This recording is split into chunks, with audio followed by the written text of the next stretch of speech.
So I want you to think about the last time you were pressured into saying yes to something. Right. Like when every single fiber of your being was just absolutely screaming no. Oh, yeah. We've all been there. Right. Maybe you were, I don't know, sitting in some sterile corporate meeting room and your boss was rolling out this new policy that just felt, well, inherently wrong. Or maybe in a doctor's office. Yes, exactly. A specialist is handing you a diagnosis or like a treatment plan, and it just doesn't sit right with you. I want you to remember the physical sensation in that exact moment. It's very visceral. It is. Your throat tightens up, your stomach completely drops, your heart rate spikes. And culturally, we're trained to just call that anxiety. Yeah, we're told to just, take a deep breath, push it down, and listen to the quote-unquote expert in the room. But what if, and this is what we're getting into today, what if ancient traditions and like modern neuroscience completely agreed that it isn't anxiety at all? What if that heavy, undeniable knot in your stomach is your biology literally begging you not to surrender your free will? It's a really profound reframe of a universal human experience because, we've all had that moment where we actively decide to betray our own internal compass. For sure. And we do it because, well, from a very young age, we've been conditioned to believe that our internal compass is basically broken. Yeah, that we can't trust ourselves. Exactly. We're taught that the maps handed to us by large institutions are the only valid way to navigate reality. Which perfectly brings us to our mission for this deep dive. We are going to explore how humanity has slowly, quietly, and honestly, almost voluntarily, Yeah, almost eagerly in some cases. surrendered its free will to institutional authority. We're looking at why we stopped listening to that inner voice, and more importantly, why reclaiming that voice isn't just, some modern self-help trend. Far from it. Right. According to the sources we're unpacking today, reclaiming that inner voice is the ultimate act of what ancient traditions called dharma. And to map this all out, we're pulling from this incredibly diverse stack of materials. We're looking at ancient Vedic texts. Yeah, the heavy hitters. Right, including the philosophical frameworks of the Mahabharata. We're bringing in the intense historical debate between free will and determinism. Which gets wild, by the way. It really does. And crucially, we're bridging those ancient concepts with cutting-edge science. We're looking at the modern medical and spiritual insights of Dr. Katyali Srivatsa. Yes, his work is central to this. Exactly. We'll be looking specifically at his text, Maya Meditation, his book, Leading with Purpose, his autobiography, 21st Century Charaka. Which is fascinating on its own. It is. And we're even bringing in a contemporary UK healthcare policy brief involving some AI innovations he helped pioneer. It's just a wild stack of sources. We've got ancient Sanskrit wisdom sitting right next to IoT medical sensors, quantum physics, and evolutionary biology. A lot to unpack. It is. But to actually understand how we lost our path, we first have to understand what the path actually is. And that means we need to, completely reframe a word that has been severely watered down in the modern English-speaking world. You're talking about Dharma. Right. If you look at, I don't know, greeting cards or pop spirituality books, dharma usually just gets translated as your duty or... Or your life's purpose. Yeah. Or even just religion. Exactly. And that it strips the concept of all its actual mechanical power, doesn't it? It completely neuters it. If we look at the linguistic roots, the word dharma comes from the ancient Sanskrit root dri, which means to hold, to bear, or to sustain. To sustain. Okay. Right. So the Vedas describe this foundational concept called Rita, which is the intrinsic cosmic order of the universe. Like the fundamental laws of nature. Yes. It's the underlying law that dictates that fire will always burn, that water will always seek the lowest point, that gravity pulls objects together. Dharma is the active expression of that cosmic order. It's the framework that sustains reality and prevents the universe from just, collapsing into absolute chaos. So it's more like the physics of the spiritual world. Like fire doesn't have a moral duty to burn. Right. It's not a choice. Yeah, it isn't waking up and deciding to be a good fire today. It just burns because that is its intrinsic nature. It's aligned with reality. That is a perfect way to look at it. And when we bring that massive cosmic concept down to human terms, Dharma becomes the essence of interconnectedness. Okay, unpack that for me. How does interconnectedness fit in? Well, Hinduism requires a human being to observe, discover, and live without inflicting harm. And we mean physical, psychological, and mental harm to plants, animals, and aquatic life on Earth. That's incredibly comprehensive. It is. Yeah. This is what the text defined as a truly dharmic life. It's deeply tied to the concept of ahimsa, nonviolence. But it's not passive. It's not just sitting around doing nothing. Exactly. It requires humans to act as the active guardians of life on Earth. Because according to this framework, we are all inextricably connected to the same realms of consciousness. So we're basically the caretakers. Right. One must live with right intention, with intense diligence, and with a profound concern for the well-being of others. Which is, I mean, that's a staggering level of responsibility. It totally shifts humans away from being like the conquerors of the planet to being its guardians. It's a complete paradigm shift. But here's the mechanism that really fascinated me in the sources.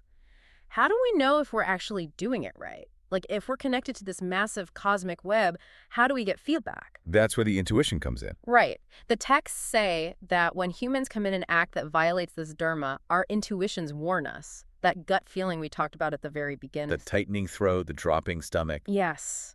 That is literally the warning system of the cosmic order firing off in your own body. And this isn't just, mystical poetry. Ignoring that intuition has real, tangible consequences. I mean, Albert Einstein himself famously called the intuitive mind a sacred gift. A sacred gift, wow. Yeah, and he called the rational mind a faithful servant.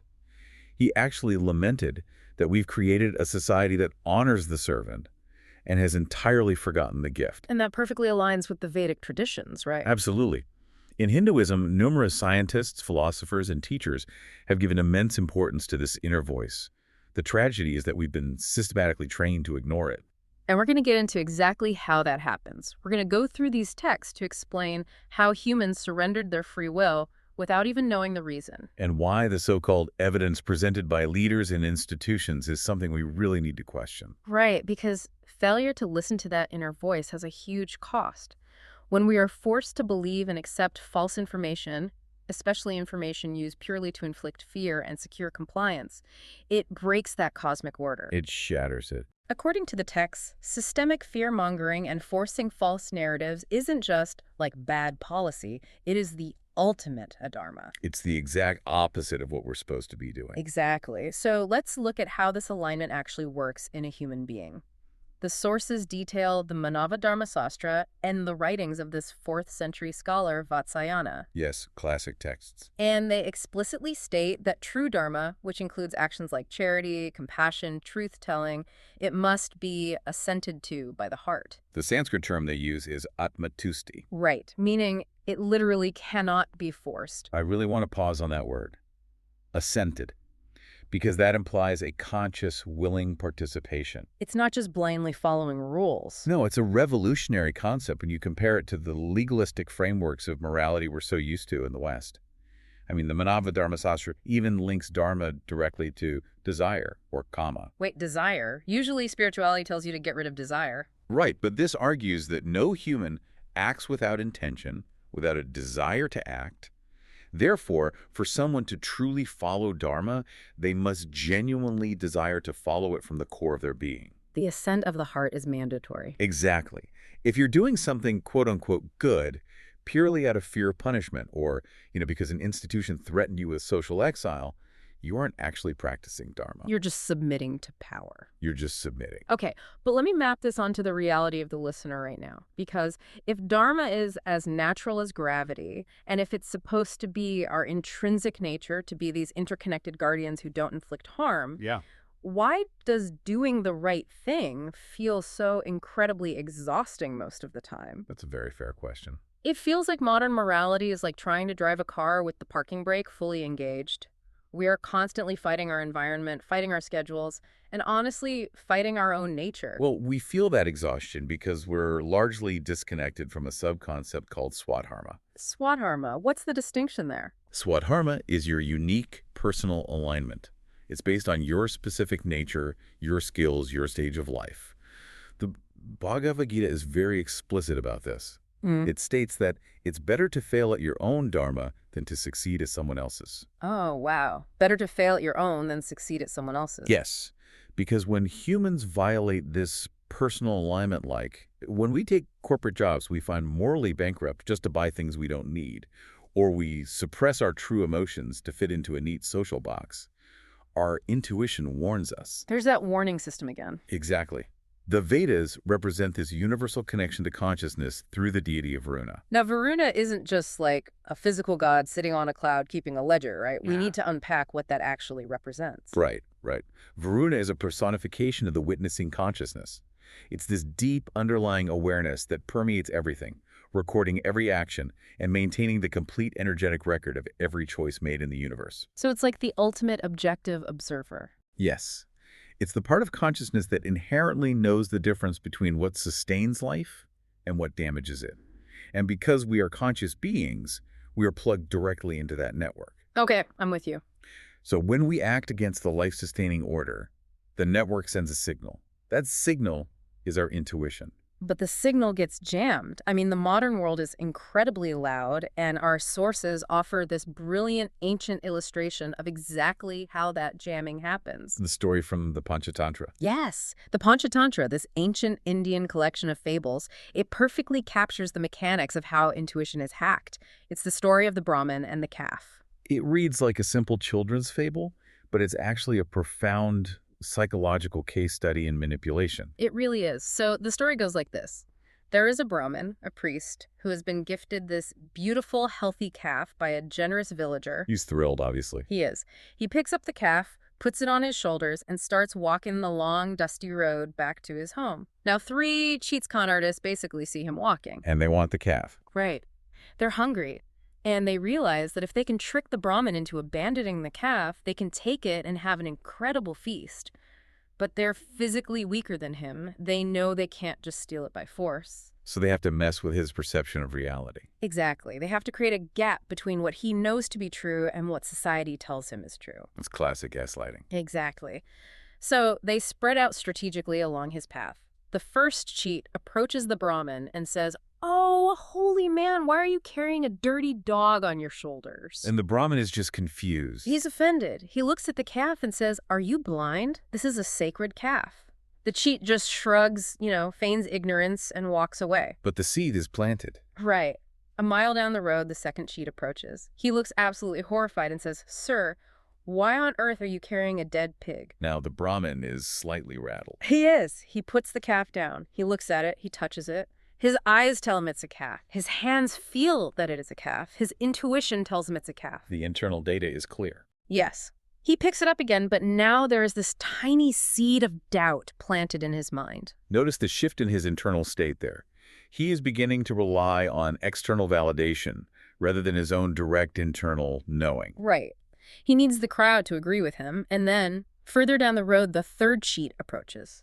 The cheat covers his nose in disgust, backs away, and says, "What is wrong with you? Why are you carrying a filthy, disease-ridden donkey?" And that's the breaking point. That is the breaking point. The Brahmin's mind just starts racing. He thinks, 3 different people, entirely independently, told me I am carrying something unclean. My eyes must be deceiving me. He starts doubting his own sanity. He actually thinks this thing must be a demon that is shape-shifting and creating an illusion.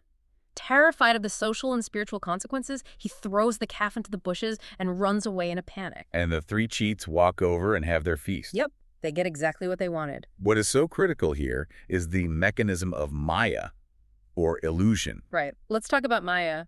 The Brahmin's reality wasn't distorted by a magical spell or like a physical defect in his brain. It was distorted by repeated, coordinated false information. Just sheer repetition of a lie. Yes. The text uses this story to illustrate how repeated false narratives create a thick layer of Maya that entirely distorts our perception of reality and consequently pulls us entirely off the path of Dharma. He abandoned his duty to protect that innocent life. Because he allowed external voices to completely conquer his internal truth. That story is thousands of years old, and yet it is literally the playbook for modern institutional control. It really is. We are the Brahmin. Our intuition, our inner truth is the calf. And society is just a never-ending parade of cheats, billboards, news anchors, politicians, influencers, telling us that our truth is actually a dog, a pig, or a demon. Which naturally leads us to ask, if our inner voice is our direct connection to Dharma, our ultimate navigation tool, why are we so incredibly deaf to it? Right. How did we get so bad at this? How did we become a global society of people who routinely throw the calf into the bushes? The answer lies in how we are systematically conditioned to surrender our free will right from the moment we're born. This is where Dr. Srivatsa's Maya meditation text hits incredibly hard. It details the anatomy of this disconnection. It outlines what it calls the first betrayal. Yeah, this part is tough to read. It's almost uncomfortable, right? Because we have all experienced it, and if we're honest, most of us have probably done it to children without even realizing the psychological damage we were causing. The first betrayal is the foundation of childhood conditioning. The text asks us to simply observe a baby. A baby is pure, unfiltered intuition. They just do what they feel. Exactly. They cry the exact second they're hungry. They sleep the moment they're tired. They don't look around the room to ask for external permission to feel what they feel. Right. But then they grow into a toddler. The toddler's running, they trip, they fall down, and they scrape their knee. They feel real physical pain, and they start to cry. Natural reaction. And what happens? An adult rushes over, usually very well-meaning, trying to be comforting, and says, "Oh, you're fine. You're okay. Don't cry. You're not hurt." And the text points out the catastrophic psychological lesson that is learned in that fleeting, innocent moment. It's devastating. The child feels real physical pain. Their nervous system is telling them, I am damaged. But the giant authority figure in the sky, the parent who controls their food, their shelter, their survival, tells them they are not in pain. They're forced to resolve a paradox. Exactly. And the conclusion they draw is, my internal experience is invalid unless it is externally verified. My body is lying to me. The authority figure holds the actual truth. And it doesn't just happen once. It happens hundreds, maybe thousands of times throughout childhood. You can't be hungry. You just ate an hour ago. There's nothing to be scared of in the dark. Go back to sleep. Why are you sad? You have so many toys. Every single time, the child's soul whispers a truth about their state of being, and the external world denies it. It just chips away at their trust in themselves. The message is relentless and clear. Your inner experience is significantly less trustworthy than external judgment. By the time that child reaches adolescence, they've learned to ignore their body's signals almost entirely. Like pushing through extreme exhaustion. Right, because resting is culturally coded as weakness. Or they suppress completely valid anger because showing it is deemed impolite. Okay, but I want to push back a little bit here as we move into what the text calls the second betrayal, which it identifies as educational indoctrination. Let's hear it. The text argues that schools teach us that obedience is a synonym for intelligence. But wait, we need some level of standardization, right? I mean, if every kid just follows their intuition in a classroom, nobody learns long division, nobody learns grammar. We need external authorities to teach us facts. That is a very important distinction, and it's one the sources address directly. There's a vast difference between transmitting factual data like how to do long division or the dates of a historical event and demanding the surrender of autonomy. Okay, so where does the betrayal happen? The second betrayal occurs in how education is delivered. A student looks at a math problem or a historical narrative and says, "This doesn't make sense to me." Right. A healthy educational environment would say, "Let's explore why it doesn't make sense. Let's look at the mechanics." But what usually happens, The teacher, who is completely pressed for time, just says, this is just how it's done. Stop asking questions and memorize it for the test. exactly. So we are explicitly taught to trust textbooks and authority figures over our own observation and critical thinking. The student learns that their confusion is a sign of their own inherent ignorance, not a signal that the explanation itself might be flawed or incomplete. Education slowly mutates into an exercise in compliance. By the time we graduate from these highly structured systems, we have been fundamentally trained to believe that knowledge and truth belong exclusively to experts with credentials, not to ourselves. We literally lose the capacity to observe reality directly. We do. And that lays the concrete foundation for what the text brilliantly calls the authority trap. Because we don't trust ourselves, we end up outsourcing our autonomy entirely. We hand it all over. We hand our power over to medical authorities to tell us about our bodies, spiritual authorities to tell us about our souls, and social authorities to tell us how to live. And we do it willingly. Why do you think that is? Because the world is incredibly chaotic and human beings are biologically desperate for certainty. We crave certainty like a narcotic. We really do. The doctor says in a very confident voice, "Take this pill every day and you will be fixed. Invest in this exact portfolio and you will be safe." Follow these specific, rigid rules and you will go to heaven." It is deeply intoxicating to have someone else take the wheel of your life. But the certainty they are selling is almost always an illusion, isn't it? Almost always. The human soul operates in uncertainty. Intuition offers guidance, it offers nudges, but it rarely offers ironclad guarantees. But because we're terrified of uncertainty, we abandon that nuanced, quiet guidance for the comfortable, loud, rigid rules of authorities. The philosopher Osho, or Rajneesh, is heavily quoted in the sources regarding this specific psychological trap. He had a fascinating metaphor for it. He said that society hypnotizes us into becoming gramophone records. Yes, and the mechanics of that hypnosis are exactly what we saw in the Brahmin and the calf story. Rajneesh argued that every organized society exists on the strategy of hypnosis. Just constant repetition. If you repeat a narrative for centuries, whether it's the narrative that a specific holy book is the absolute unquestionable truth, or the narrative that a specific economic system like hypercapitalism is the only valid way to live, that narrative gets deeper and deeper into your subconscious being. You stop being an active, inquiring human being. You become a gramophone record. You just play back his master's voice. Rajneesh emphasized that through this lifelong process of societal hypnosis, we lose the absolute innocence of not knowing. The innocence of not knowing. I really want to linger on that because we are absolutely terrified of not knowing. Oh, totally terrified. If someone asks us a question at a dinner party and we don't know the answer, we feel ashamed. We pull out our phones immediately to Google it. We can't stand the void.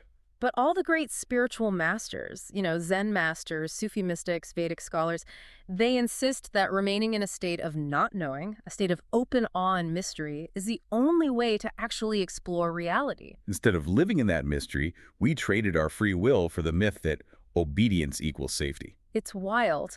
And this authority trap isn't just a spiritual failing, it's magnified by profound evolutionary and psychological barriers, right? Yes, the sources reference sociological studies on conformist learning and scope insensitivity to explain how this happens biologically.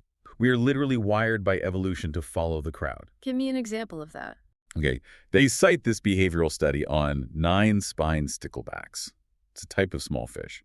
The study shows that these fish will literally ignore their own direct recent experience of where a rich food source is located if they see a large group of other fish swimming in the exact opposite direction. Wow. Wait, really? Yes. So their brain says, I know the food is over there, I just ate it. But their evolutionary programming says, if the school is going left, there must be a predator over there, I better go left too. Exactly. And human beings do the exact same thing on a vastly more complex scale. We blindly follow the crowd or the consensus of quote-unquote experts because the social cost of standing alone feels to our primal brains like a literal threat to our physical survival. Isolation meant death on the savannah. So we conform to survive. So this is where I start to just reevaluate my entire life. We walk around all day, every day, fiercely defending the idea that we are making free choices. I chose my career, I chose my spouse, I chose what diet to go on. But are we really choosing? Right. Based on this, are we just picking items off a pre-approved menu that an institution handed us? Like, if I choose from 5 culturally accepted corporate career paths, am I exercising free will? If the menu itself was designed by institutions to keep you compliant and productive within their system, then selecting an item from it is just the illusion of choice.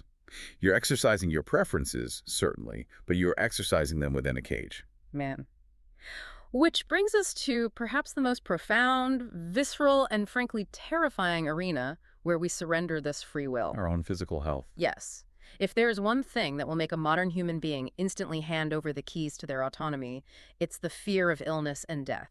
We walk into a hospital and we immediately regress to that child with the scraped knee, looking at the authority figure to tell us what is true. This is where Dr. Srivatsa's autobiography, 21st Century Charaka, and his book, Leading with Purpose, provide a brilliant insider critique of the modern medical establishment. He has a really unique perspective. He writes beautifully about his childhood in India, sitting in a room lit by a small oil lamp, deep listening to his grandfather and his students debate ancient philosophy. And the framework they relied on heavily was the Nyaya philosophy. Let's define that for a second. Nyaya philosophy, that's the ancient Indian system of logic and epistemology, right? It's about how we know what we know. Exactly.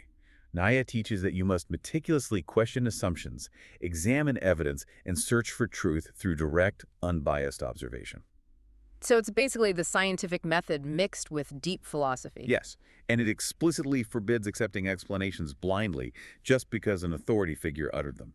Dr. Srivatsa took this rigorous philosophical foundation with him into his 30-year career as a modern medical doctor in the West. And what did he see? Well, what he observed through that Naya lens horrified him. He saw a modern healthcare system that treats patients not as active participants in their own biology, but as completely passive recipients of institutional directives. He noted something so subtle but so devastating about how we use language in medicine. About the labels. Yeah. He said when he meets people socially, the moment they find out he's a doctor, they start reciting their medical history. But they don't say, my body is currently experiencing symptoms of elevated blood sugar. Right, they say, I am a diabetic. Exactly. Or, I am hypertensive. They instantly claim permanent ownership of the disease. They weave the diagnosis into their core identity. They allow the institutional label to permanently shape their reality. Dr. Srivatsa uses his background to pose a radical question. What if much of what we call chronic illness is not as concrete or permanent as we perceive it to be? What if it's something else entirely? What if a vast majority of the symptoms we experience are simply the body's natural biological response to severe stress, to environmental imbalance, or, critically, to fear? But the medical system, as it's currently structured, doesn't have the time or the financial incentive for that level of nuance. I mean, the sources detail a perfect example of this with the discovery of antibiotics. Oh, this is a perfect example. Now, antibiotics were a genuine miracle of science. They saved millions of lives.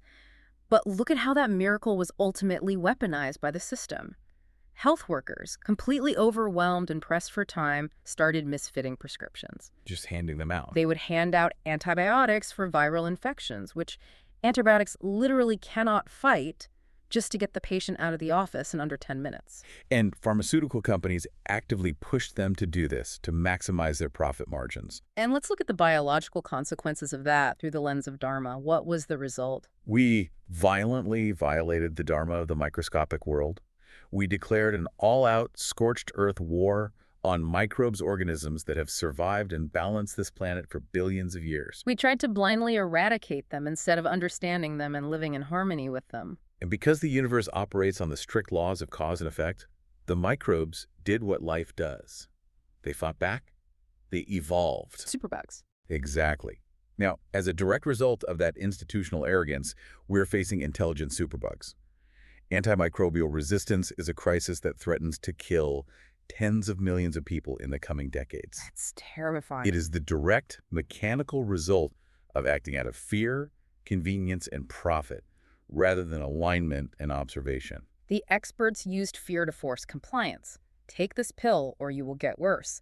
Don't question the treatment. Don't ask about your diet. Don't look at your stress levels. Just take the pill. And when institutions use fear to force treatments, they completely sever the patient's intuition. The patient stops listening to what their body actually needs, like sleep, better food, less stress, and just stares at the doctor waiting for the next set of instructions. This brings us to a crucial ethical threshold in our deep dive. If we accept the premise from our Vedic sources that Dharma requires us to actively care for the well-being of others and to respect their free will, Then what does that mean for these institutions? it means that an institution that uses systemic fear-mongering to push a narrative, a drug, or a treatment is committing a direct violation of cosmic order. Wow. Inflicting fear to secure obedience is the ultimate dharma. It breaks the interconnected web. So as someone listening to this right now, what are we supposed to do? Because we clearly still need healthcare. We can't just abandon medicine and hope our intuition fixes a broken leg or, like, a heart attack. No, of course not. This is where the UK policy brief regarding the Prima kiosk comes in. When I read this part of the source material, my mind was blown. It's a brilliant application. It is a real-world, highly technical application of Dharmic principles engineered directly into modern technology. Prima stands for Primary Emergency Medical Assistant. It's an AI-powered kiosk designed to look almost like a modern, sleek telephone booth, equipped with clinical-grade IoT medical sensors. But what makes Prima unique isn't just the hardware or the sensors, it's the philosophical software behind it. It's powered by an AI called Dr. Maya AI. Let's look at the systemic crisis it addresses. Millions of people contact the NHS in the UK every single day, and a massive percentage of those visits are driven purely by anxiety. Just pure panic. These are conditions that absolutely do not need a doctor's immediate intervention, but people are scared, their bodies are reacting, they want certainty, and so they panic and clog the emergency system. Right. Imagine a working mother at 2 a.m. Her child has a sudden fever. She's terrified. Or a man feels a tightness in his chest after a stressful day and thinks, is this a heart attack? They panic. They rush to the emergency room where they will sit for 8 hours surrounded by actual trauma patients. But the Prima kiosk offers a completely different mechanism. They can walk up to this kiosk in their community, interact with the AI, and use the sensors to take their own vitals. Yeah. Blood pressure, oxygen saturation, temperature. They could even read a lateral flow test. And then, crucially, the AI doesn't give them a definitive medical diagnosis to own. No, it gives them a color-coded triage assessment based purely on the data. It creates a pause. Red means it's a genuine emergency. Go to A&E immediately. Blue indicates an infection, risk isolate, and get a lab test. Green means moderate symptoms, safe to manage at home with observation. Yellow means mild practice self-care. What the system does mechanically is extraordinary. It empowers the patient with their own biological data. It replaces their blind fear with actionable, objective knowledge. It isn't trying to replace the human doctor. It's performing the crucial task of distinguishing the urgent from the non-urgent without invoking panic. It is literally giving the patient their autonomy back. Instead of sitting in a waiting room feeling like a helpless child waiting for the authority figure to speak, they interact with a transparent system. The policy brief contrasts this beautifully with what it calls Synthetica Maximus, which is AI designed purely to maximize user engagement, harvest data, or drive corporate profit. Right, the stuff we're all used to and kind of terrified of. Exactly. The Prima kiosk, by contrast, is an example of Synthetica Collaboratis. That term means it is AI working within a shared, transparent, moral framework, prioritizing the user's safety and honesty above all else. It is literally engineering ahimsa, the principle of non-harm, into the code of a machine. It's a perfect example of how advanced technology can be used to restore the human mind to a state of calm observation rather than a state of panic. It stops the weaponization of fear at the source. But if we zoom out from medicine to the broader philosophical landscape, we hit a massive roadblock. Because institutions, whether they are governments, giant university systems, or tech monopolies, often justify their top-down control by leaning on a very specific, deeply ingrained scientific narrative. Determinism. Yes, determinism. They essentially argue, why are you complaining about losing your free will to us? Science proved decades ago that you don't actually have free will anyway. This is a debate that has raged for centuries, and it is vital to understand how it's used against us. Let's get into it. The determinist argument, championed historically by philosophers like Thomas Hobbes, views human beings as nothing more than incredibly complex biological machines. Hobbes argued that we are driven entirely by mechanical self-interest and physical appetites. It's like we're just meat robots. Basically. In this view, what you call a voluntary choice, like deciding to quit your job or deciding to help a stranger, is really just a complex mathematical and chemical calculation happening in your brain based on past inputs. And the really tricky part is that the determinists point to actual neuroscience to back this up. If we are going to understand how to fight this, we have to look at their best evidence. The sources mention the famous Libet experiment. Oh, Benjamin Libet. Yeah. Let's actually walk through how he did this in the 1980s because the implications are huge. Okay, picture a neuroscience lab. Libet takes a subject, sits them in a chair, and attaches EEG sensors to their scalp to measure brain activity. He places a clock in front of them with a dot moving rapidly around the dial. Okay, pretty standard setup. He gives the subject a very simple instruction. Flick your wrist whenever you feel the conscious urge to do so, and note exactly where the dot was on the clock when you felt that urge. Sounds simple enough. I decide to flick my wrist, my brain sends the signal, my wrist moves. That's what we all assume happens, but that's not what Libet's EEG machines recorded. What he found was that the brain showed a massive spike in neurological activity, what they call a readiness potential, several hundred milliseconds before the person consciously reported having the intention to move. Let me make sure I understand the timeline here. The brain's motor cortex starts spooling up to flick the wrist, and then a fraction of a second later, the conscious mind says, I think I'll flick my wrist now. Yes. The brain had already started the action before the mind decided to do it. Precisely. And the philosophical fallout from this was catastrophic. Yeah. It leads directly to the theory of epiphenomenalism. Okay, let's define that. Epiphenomenalism. It's the idea that our conscious thoughts, our intentions, our deeply held beliefs are just illusions generated after the fact. They're like the exhaust fumes coming out of a car's tailpipe. Wow. The exhaust fumes don't drive the car. They're just a byproduct of the engine running. In this view, your consciousness doesn't drive your body. It just hovers around making up stories to convince you that you are in charge.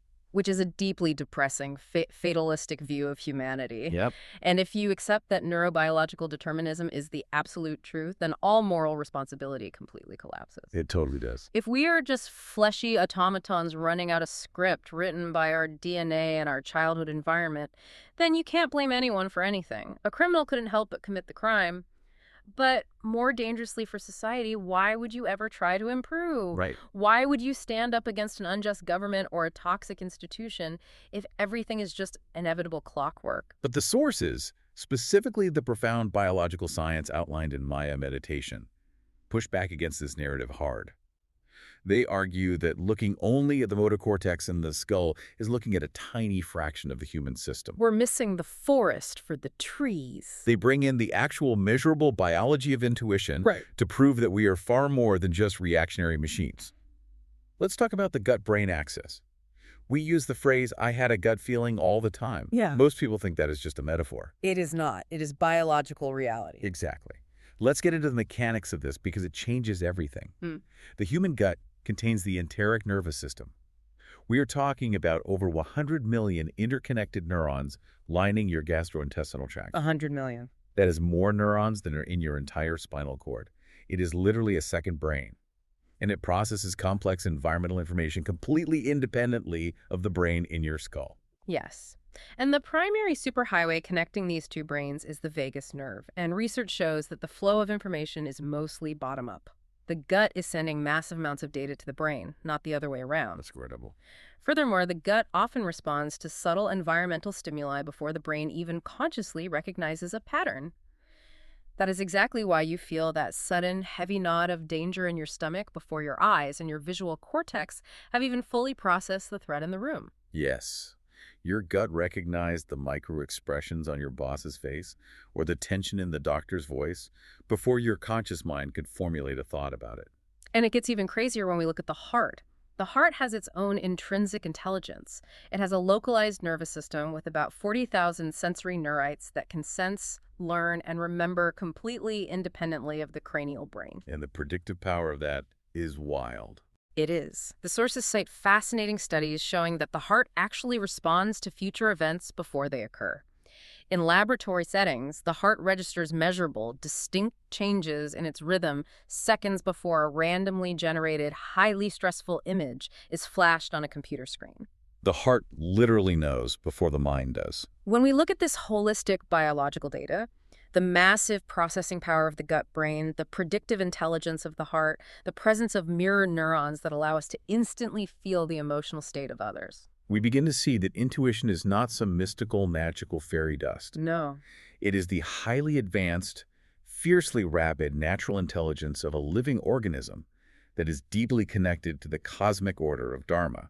So I have an analogy for this determinism debate. It's like a scientist pointing at your car and saying, look, this vehicle is completely governed by the strict laws of physics. Thermodynamics, gravity, friction, combustion, they control absolutely everything this car does.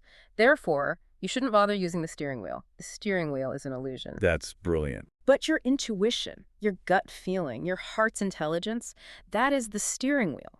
You might be bound by the physical laws of the universe, but you still have to steer the damn car to avoid going off the cliff. That is a phenomenal analogy. And the text Maya Meditation cuts through the academic noise of this debate with a very pragmatic observation. It argues that whether or not absolute determinism is strictly physically true on some imperceptible quantum level, the experience of free will is biologically vital for human survival. The text beautifully calls the experience of free will the firewall of the soul. The firewall of the soul. I love that imagery. It protects the core system from malicious external code. Exactly. When leaders, politicians, or people in institutional power present evidence designed to convince human beings that they are powerless, that their choices don't matter, that they're just helpless victims of their genetics or the economy or a virus, it is a deliberate mechanism of control. Stripping a population of their belief in their own free will makes them incredibly easy to manage. They become docile, they stop trusting their gut, they stop steering the car, and they just wait to be told what to do. Which begs the next question. What actually happens to a human being, physically, biologically, when they let go of that steering wheel? Right. When they submit to fear-based narratives and forced beliefs, what is the actual cost? This is where the synthesis of ancient Vedic wisdom and modern biology becomes truly staggering. Lesson 4 of Maya Meditation breaks down the exact mechanics of this. The human nervous system operates primarily in two distinct modes. The first is autonomy. This is the physiological state of I choose. Okay, autonomy. The second is submission. This is the physiological state of I must obey to survive. And the biological outputs of these two states are exact opposites. Let's look at autonomy first. When you are in a state of autonomy, even if you are choosing to do something incredibly difficult, stressful, or physically tiring, like running a marathon or starting a business, Your body produces health. yes. Your hormonal axes remain balanced, your immune system functions optimally, your cells regenerate efficiently. You feel exhausted, perhaps, but you feel motivated and alive. But look at the mechanics of submission. When you are forced into submission, when you are operating out of deeply ingrained guilt, institutional pressure, perceived obligation, or systemic fear, your body physically interprets that lack of agency as an active, life-threatening danger. It triggers the HPA axis, right? The hypothalamic pituitary adrenal axis. Exactly. Your hypothalamus tells your pituitary gland to scream at your adrenal glands to release massive amounts of cortisol and adrenaline. The body prepares to fight or flee, but because the threat is a societal expectation or a doctor's order, you can't fight it and you can't run from it. So you just sit there marinating in stress hormones. And chronic submission means those cortisol levels stay perpetually high. We know what that does mechanically. It degrades tissue. It leads to chronic systemic inflammation, complete hormonal collapse, severe digestive issues because the blood is being pulled away from the gut, and eventually profound emotional numbness. The text highlights a terrifying, undeniable biological truth. Self-sacrifice activates the exact same stress pathways as physical danger. Let that really sink in. Society constantly tells us that good, moral people sacrifice themselves. We are told to stay in toxic, soul-crushing jobs to be a good provider. We are told to endure emotionally abusive relationships to keep the family together. We carry massive burdens in the name of being obedient. But when a person repeatedly says, I can't say no, or I have no choice, the body's nervous system hears, I am not allowed to protect myself. And if the conscious soul is not allowed to protect itself, the physical immune system essentially throws its hands up and says, well, what is the point of protecting this body? And it begins to shut down. This is the hidden root cause of so much modern chronic illness. Yeah. People can eat perfectly clean, organic diets. They can exercise for an hour every single day. They can do yoga and meditate. But if their free will has been disabled by institutional or societal guilt, they will stay chronically sick. If we connect this back to the core focus we discussed earlier, the concept of ahimsa and the requirement to live without inflicting harm, the implications are massive. Let's draw that line. If forcing people to accept false information, if coercing them into submission and making them live in a state of chronic fear physically damages their biological systems, then systemic fear-mongering by institutions isn't just an abstract political issue. No, it's violence. It is a direct, violent violation of Dharma. Dharma requires active concern for the well-being of others. Inflicting fear that causes biological sickness is the ultimate adharma. There is a vivid, unforgettable story from the teachings of Rajneesh that illustrates the intense psychosomatic power of forced belief and guilt on human biology. Oh, the fasting story. Yes. He tells the story of an incident from his own youth. He was born into a very strict Jain family in India. Now, Jains have profound, rigid dietary restrictions based on their interpretation of nonviolence. And one of the strictest rules is an absolute prohibition against eating anything after the sun goes down. From the moment he was born, he was deeply conditioned to believe that eating at night was a grievous, unforgivable sin against the universe. And he tells the story of going on a long hike in the mountains with some friends who were Hindu, and they did not share this specific dietary restriction. It's a beautiful day, they're climbing hard, they're burning calories, night falls, and they set up camp. And they start cooking. His friends immediately start cooking a hot meal, and Rajneesh is absolutely starving. He smells the food, his biology is crying out for calories, and the temptation is overwhelming. He has this intense internal debate, finally rationalizing to himself, well, if all these guys are going to hell for eating at night, I guess I'll just go to hell with them. It's just one night, my body needs food. So he caves, and he eats the meal. And what happens next is terrifying. He can't sleep. He spends the entire night violently, uncontrollably vomiting. It is nightmarish. He's in physical agony. He looks over at his friends who ate the exact same food, and they are sleeping peacefully under the stars. And his initial, deeply conditioned thought is, The Jain priests were right. God has punished me immediately. I committed a cosmic sin, and this physical agony is the divine consequence. But it wasn't God. No. As he matured and observed his own mind, he realized the profound mechanical truth of that night. The vomiting didn't come from his soul. It didn't come from a punishing God. It came from the implanted idea. The conditioning. It was the physical result of 18 years of continuous, intense psychological conditioning. His physical body was reacting violently to deep societal hypnosis and the overwhelming guilt that had been programmed into his nervous system. The guilt itself, the belief that he had done something wrong, was what made him violently ill. It is the ultimate proof that our beliefs, especially the ones forced upon us by authority figures, have absolute dominion over our biology. Guilt and blind obedience to false authorities literally make human beings sick. So, if submission is the disease and fear-mongering institutions are the enablers, what is the cure? How do we actually live a dharmic life, a life of free will in a modern, hyper-connected world? How do we take the steering wheel back? This brings us to the final, most actionable part of our deep dive: reclaiming sovereignty. The Maya meditation lifestyle lays out 3 very clear, very challenging pillars for doing this. Okay, hit me with them. Pillar 1 is radical self-honesty.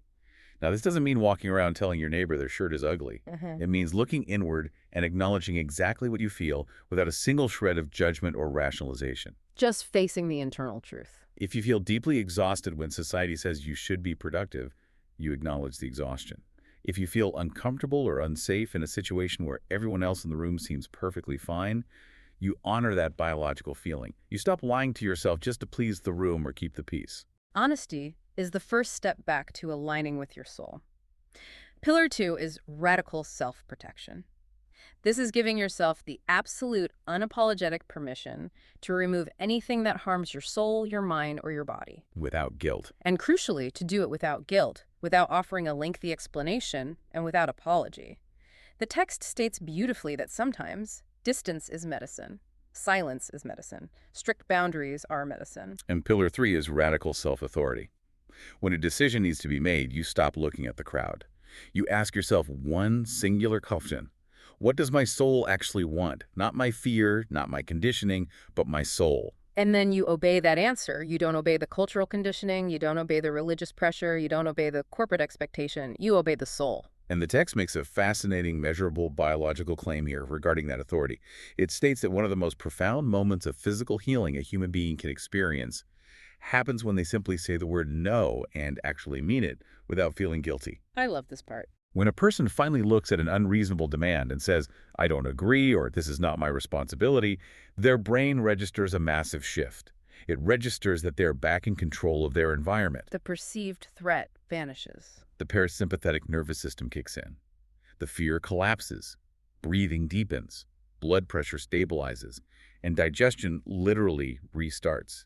Setting a boundary and having self-respect is not a psychological luxury. It is a biological requirement for your immune system to function.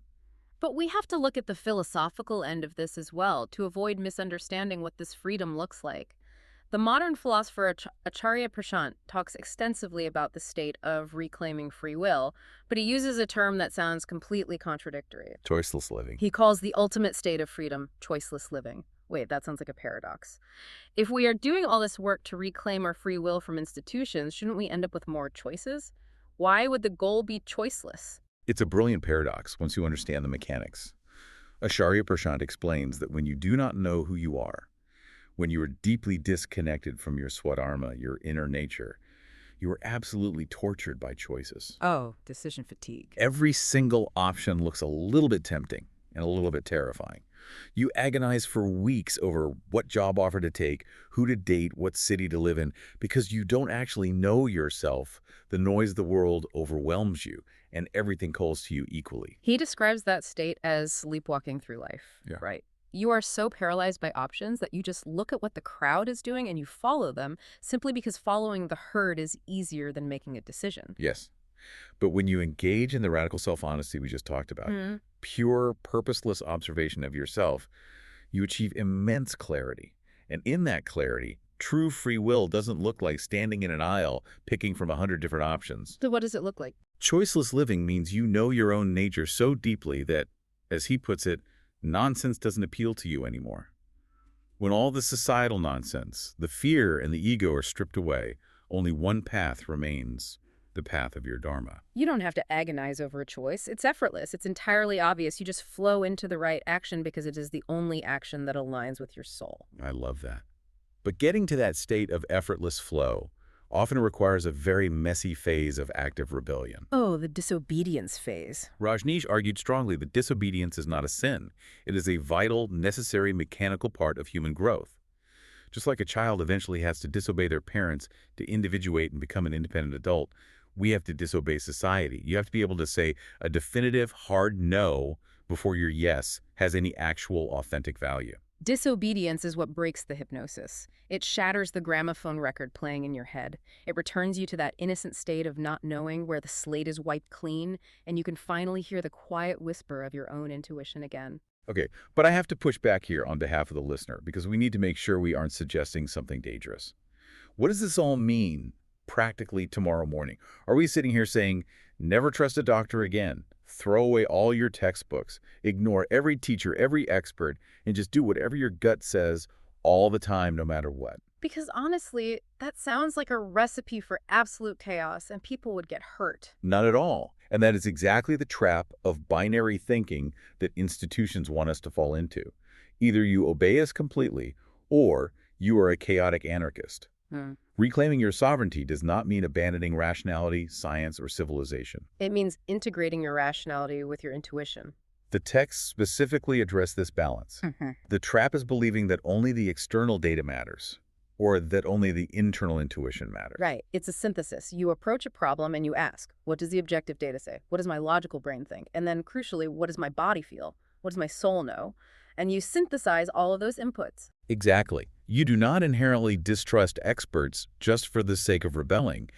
You simply change the power dynamic of the relationship. You grant authority to an expert intentionally rather than surrendering it to them blindly out of panic or fear. You consult a doctor, you review the blood work, you listen to their advice, but you never, ever ignore the soul's input.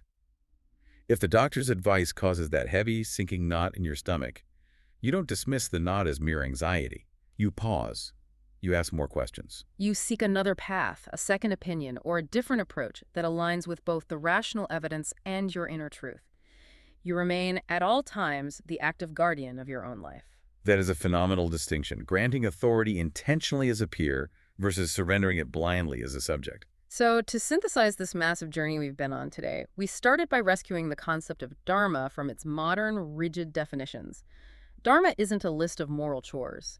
It is the natural cosmic order of a universe connected by consciousness. It requires us to live as guardians without inflicting harm, guided constantly by the sacred gift of our intuition. But over generations, we stepped off that path. We suffered the betrayals of childhood conditioning, where we learned our pain wasn't real unless an adult validated it. We went through educational indoctrination, where we learned to value obedience over observation. We fell headfirst into the authority trap, surrendering our free will to institutions that govern through the ultimate adharma, the weaponization of fear and the forcing of false narratives. And we saw the mechanics of how this surrender isn't just a philosophical loss, it is a measurable biological catastrophe. Operating in a chronic state of submission physically breaks down the human immune system. Therefore, healing our bodies and healing our society requires the exact same medicine, a radical return to self-honesty, self-protection, and self-authority. It requires us to stop being hypnotized gramophone records and to reclaim the powerful innocence of not knowing. It requires us to finally listen to the calf instead of the cheats on the road. And that brings us to our final thought for today. A thought I want you to carry with you the very next time you are sitting in that room, across from an authority figure who is confidently handing you a reality that you know deep down isn't yours. Right. What if the next time you feel that inexplicable heavy knot in your stomach when someone in power tells you what you must do, you didn't treat it as anxiety? What if you treated it as the ancient cosmic web of Dharma itself, ringing a biological alarm bell in your very DNA, begging you to finally take the wheel?